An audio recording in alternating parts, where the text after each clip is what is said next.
মাননীয় মুখ্যমন্ত্ৰী ডক্টৰ হিমন্ত বিশ্ব শৰ্মাই এই বছৰ এবাৰ মোক গোলাঘাট জিলা আৰু বিশ্বনাথ জিলাৰ অভিভাৱক মন্ত্ৰী হিচাপে দায়িত্ব দিয়াৰ পাছত আজি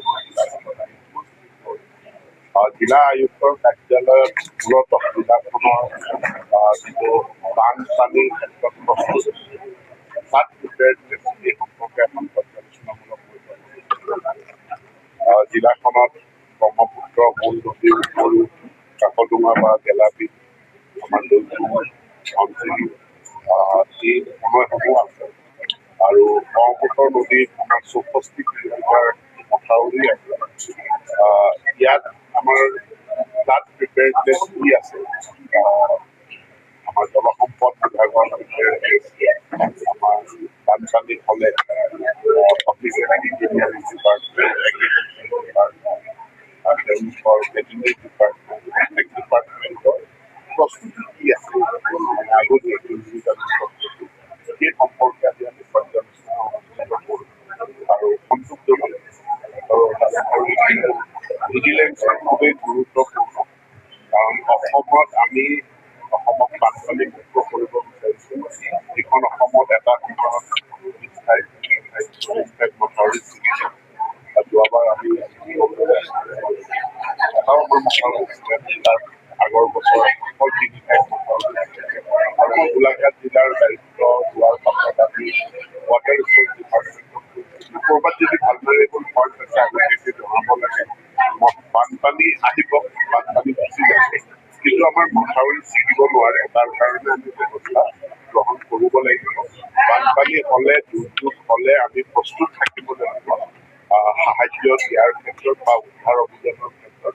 এই প্ৰস্তুতি সম্পৰ্কে আজি আমি পৰ্যালোচনা আৰু এটা কথা এইবাৰ কিমান এইবাৰ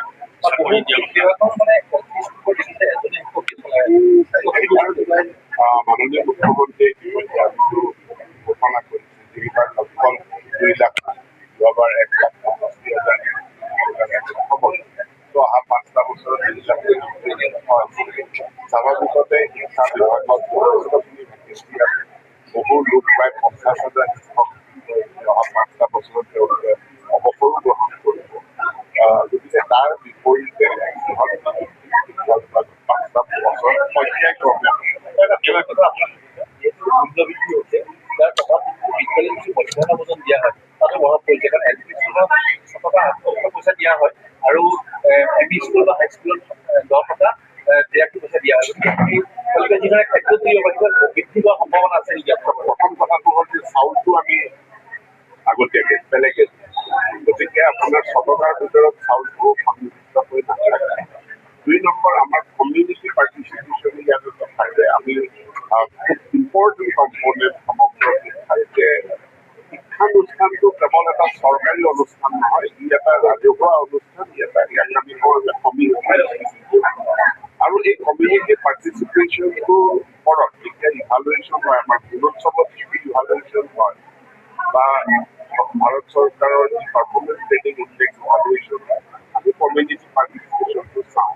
গতিকে চৰকাৰৰ ফালৰ পৰা এটা খৰচ আগবঢ়োৱাইছে, চাউলখিনি আমি দিছোঁ আৰু তাৰ লগত ফুড কাম হেল্পাৰ তেওঁলোকৰ আমি মাননীয় এটা দিছোঁ। কমিউনিটি পাৰ্টিচিপেশ্যনেৰে আমাৰ সুন্দৰভাৱে মিলৰ প্ৰৱেশ চলি আছে। তেওঁলোকৰ কোনো অভাৱ অনাটনৰ অভিযোগ আমি নাই।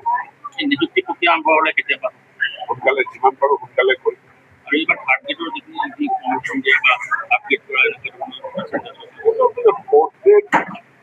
যিসকল কৰ্মচাৰী আমাৰ শিক্ষা বিভাগত তেওঁলোকৰ প্ৰমোচনৰ কোনো ব্যৱস্থা পূৰ্বে নাছিল। এতিয়া চাৰ্ভিছ ৰুলখন সংশোধন কৰা হৈছে, প্ৰমোচনৰ ব্যৱস্থা এটা তেওঁলোকৰ